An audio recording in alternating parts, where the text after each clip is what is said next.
Yes, hello everyone, and welcome to Against the Fence. This is your UFC Tough episodes 4 to 7 review. Again, if there's stay tuned for episodes to 4 to 7.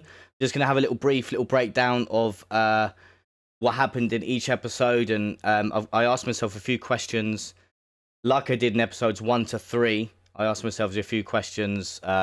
Did I like anyone? What teams? Either Team Volkov or Team Ortega? Who's got the most picks, and anyone's got the best fighters and in attributes and things like that.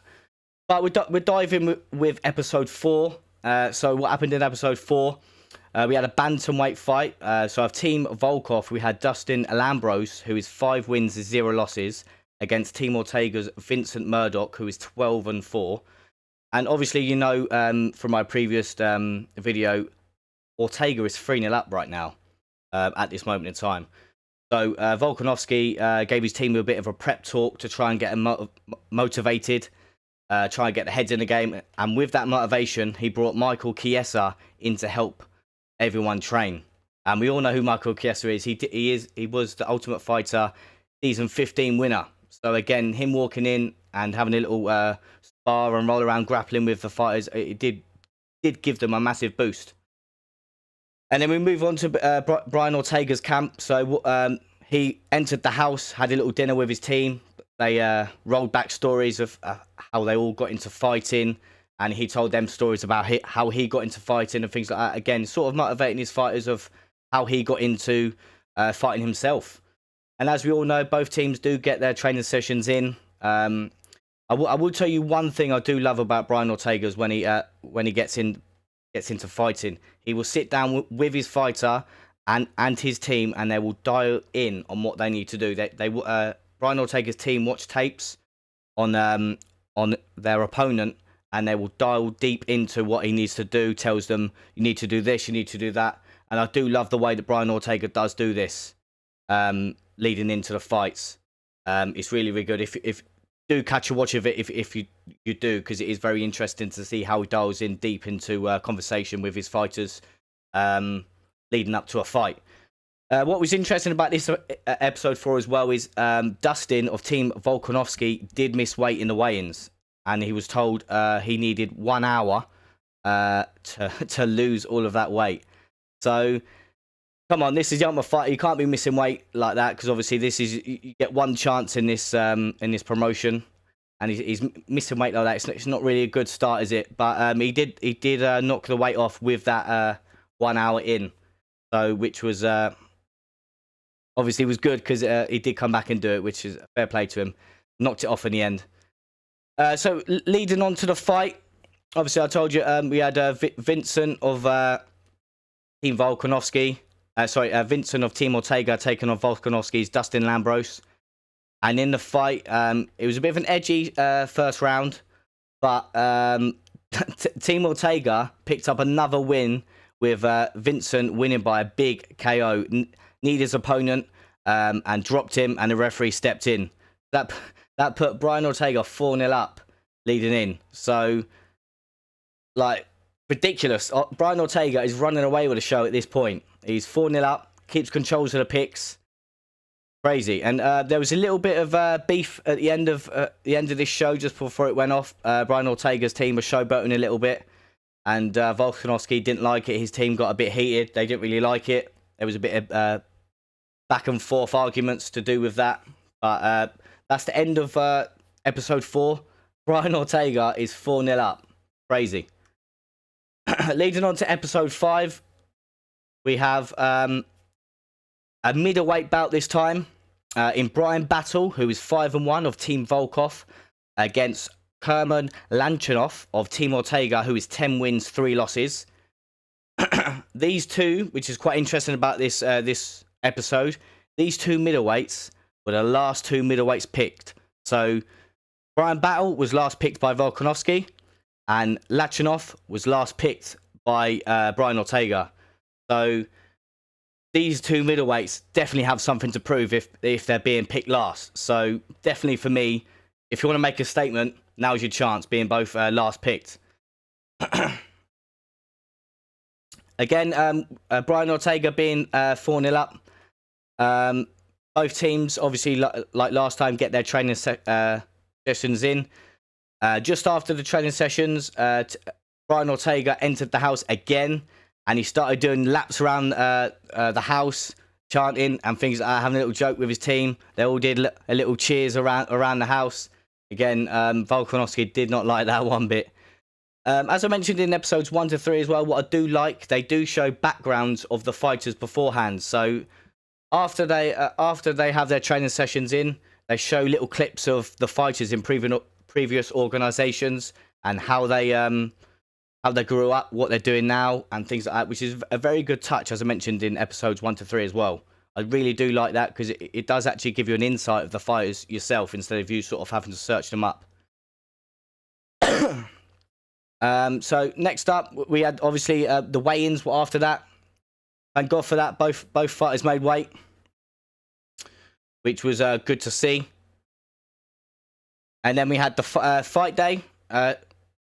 Was a great fight. We had Brian, who was Brian Battle, had Kerma just walk him down. So to start the fight, Kerma had his hands down for the fight because Brian Battle hurt him a couple of times with big shots, and Kerma had his hands down and was just walking towards Brian Battle.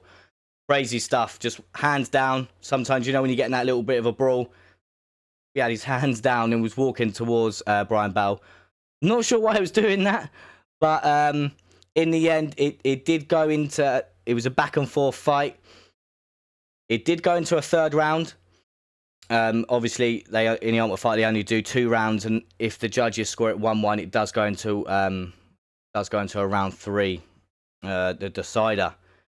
But this time, we had Brian Battle picking up the win, which puts the scores at 4-1. So Team Volkanovski finally get a win, and it is 4-1 at this point to Brian Ortega. There wasn't much to say in that fight, though. I know it was back and forth. But Volkanovski has got a win. That's the most important thing to do with episode 5. Is the comeback on? Is the comeback on? That's the question. Is the comeback on? So, which leads us into episode 6.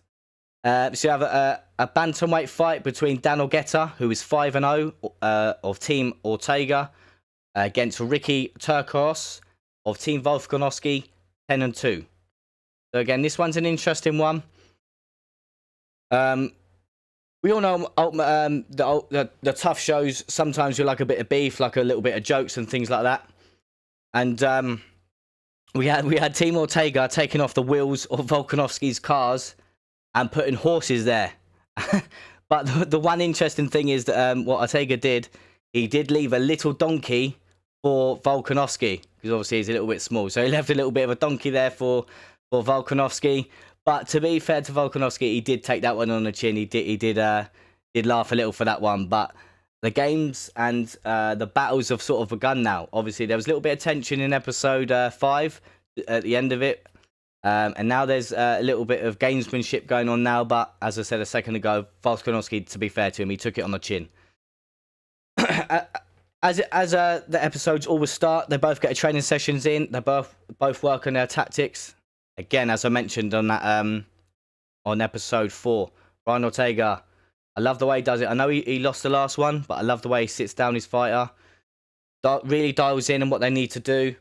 Gets his team in to watch tapes on his opponents. I really do like the way that he does that. Again, moving on to the weigh-ins. Nothing happened in the house. They're all just doing heart to hearts and things like that. But we won't get into that. Weigh-ins, as I mentioned a second ago, both made weight. Again, brilliant. Moving on to the fight. This fight was a great fight.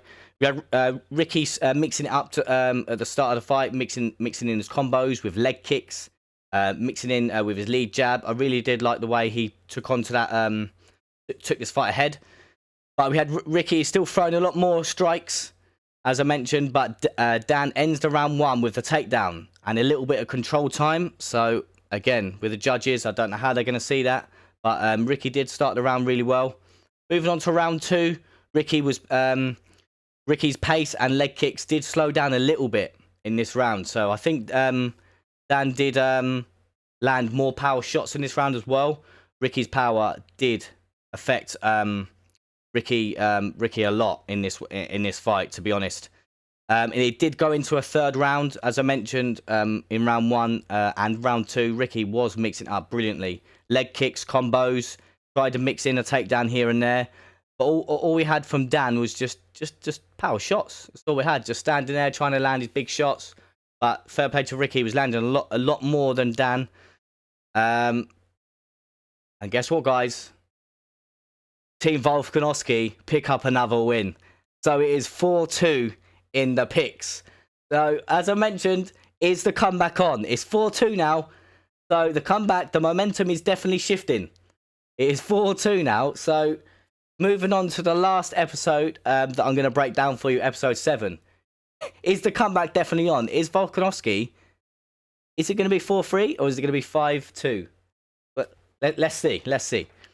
So we're moving on to episode 7. Another bantamweight fight. We had MisbahIhsan, who is Team Volkov, who is 5 wins and 1 loss, against Josh Righthouse, who is 16 wins, 1 loss. This of Team Ortega. This guy, in my eyes, is the most experienced guy in the house. 16 wins, 1 loss. So for a guy to come in on the Ultimate Fighter with that kind of resume, he's got to be up there with some of the guys. He even said when they interviewed him before, he says he's even had some more experience than some of the guys in the UFC, which you kind of can understand. But coming into the Ultimate Fighter with a record of 16-1, it's really, really good. But what's interesting with this fight is that these two are friends. And they were friends before they come onto the show. They trained with each other for about 2 to 3 years before they entered the show. So, is this one going to be interesting? And also, again, they are roommates on the show. So, these two have got to unfortunately fight each other. And they did say when they were paired up, they said, obviously, I'm sorry, I love you, man, but we got to do this. So I'm interested to see how this one plans. I'm sure you guys are as well. I'm sure you're interested to see how this one plans out. Obviously, both being really close friends, obviously trained with each other, grappled and sparred and everything like that with each other. Have they both improved? Are they going to see holes in each other's game? Are they going to know ins and outs of each other? But we'll soon see. Let's dive into it a little bit more. As I mentioned again, they show a little clips of the past, of the background of each fighter, which again, I really do like how they do that. Again, they get a good little training session in, work tactics. That key thing that I said about Brian Ortega, sitting his fighter down, really dial in on what he needs to do. I really do like how he does that. Please do take a look at obviously on my fire. I really do like how Brian Ortega does that. I really do like it. So this fight, let me tell you, this was the fight of the whole series for me. It was back and forth for every single round. Round 1, we had Team Volkanovski's Bradley literally came flying out the gates, putting the pressure on, trying to go for the takedown straight off the bat, putting his opponent Josh up against the fence, getting the all-important takedown, and smothered him, landed some decent ground and pound for round 1, and he got the rear naked choke secured in. But again, Josh is being his experience, survived the choke, fought the hands. It did obviously lose that round being on his back, nearly finished in that rear naked choke position. But again, each fight starts standing. We go into round 2. To be fair, before I jump into round 2, there was a lot of output from Bradley in round number 1. A lot of output, obviously trying to get the finish. But then again, in round 2, Bradley comes flying out of the gates again, trying to get that takedown. He's really trying for this takedown, but Bradley does stuff a couple of takedowns, but makes him pay for it. And what I heard from Team Ortega, they were telling him every time he goes for that takedown, land the uppercut, land the uppercut. Every single time that Bradley went for this takedown, Bradley was landing the uppercut. And to be fair, I tell you what, he nearly had Bradley in all sorts of trouble. Wobbled him a couple of times with that uppercut that Brian Ortega was shouting for. Wobbled him a couple of times. But just like round number 1, just at the last minute, Bradley gets the takedown. But I think just purely on the big shots that Bradley landed, I think, purely on the big shots that, purely on the big shots that he landed, I think he won that round.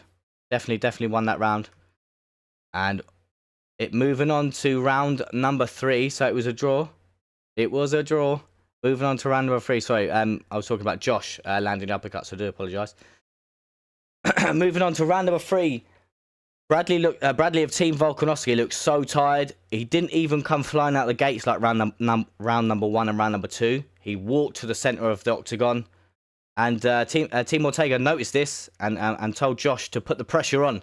And again, Josh was landing that big uppercut every time that Bradley was trying to go for the takedown, landing big shots. Again, he had Bradley in all sorts of trouble.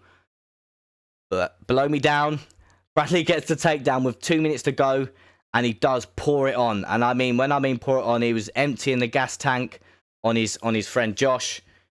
Which obviously in most fights, if you have a good 2-3 minutes control time, landing big shots, you're kind of going to win the round in the judges' eyes. And again, we have it. Volkanovski is bringing the comeback. It is now 4-3. So Bradley of Team Volkanovski picking up the decision win. It is now 4-3. The comeback truly is on, I tell you. So that leads the review of episodes 4 to 7. But as I mentioned in episodes 1 to 3, I did ask myself a couple of questions coming into it. I'm just going to get into them little questions now. Just before I get into them, please do smash a like on the video and please do subscribe to our channel. We do everything that you need to know. As Jordan would say, if you are passionate and obsessed with the UFC, please do subscribe to our channel. Oh, you like that, Adrian? You like that? Right, we move on to the questions I did ask myself.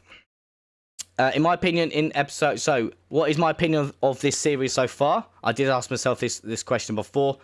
To be fair, fighting-wise, and each fight, we have had a really good series. Like, each fight has been back and forth, good fight. Every single fighter has left it all in there, I tell you. Please do check this series out. As for like animosity and things like that with the coaches, nothing yet. It's heating up a little bit. But for fights, I tell you what, it's a good watch. Each fight has been quality. There was another another question I asked myself. What can we expect to see in the next couple of episodes? So, as I just mentioned, is the momentum shifting? As I mentioned, it is now 4-3. I definitely think the momentum is shifting. Brian Ortega, as I mentioned so many times, I love the way that Brian Ortega sits his fighter down. His team really dial in on what he needs to do. I'm not sure why that's not been working. His fighter's not executing his game plan to a T. I'm not sure. But I do really like how he does that. But for me, being 4-0 up and now 4-3, definitely the tide is definitely changing. As for you fans, do you have any favourite fighter so far on the show? I mentioned mine, and I still think it's the same of Tishon Gore. I really do like him. Again, do check him out. If you have a favourite fighter, please do put it in the comment section. Please do let me know. And also, do you have any early predictions? Who's gonna win? I know I mentioned about a favourite fighter, but who do you guys think's gonna win the show? Do you know yet, or is it too early to tell? We're nearly getting on to the semi-finals now. Most of the fights have been drawn up. There's only a couple more left. Does anyone think that anyone's going to win the show just yet? Please do let us know. And that concludes the TUF review episodes 4 to 7. As I mentioned a second ago, please do smash a like on the video. And stay tuned for... we do have a video that we're going to put out shortly. It might not be today. It might not be tomorrow. It might be the day after. I don't know yet. But we did have a Q&A with a UFC fighter. Please do check our Twitter out. Just up there. Check that Twitter out. We put a teaser just to see what fighter, see if you can guess what UFC fighter that we had on the show. Please do check it out and see if you can guess who.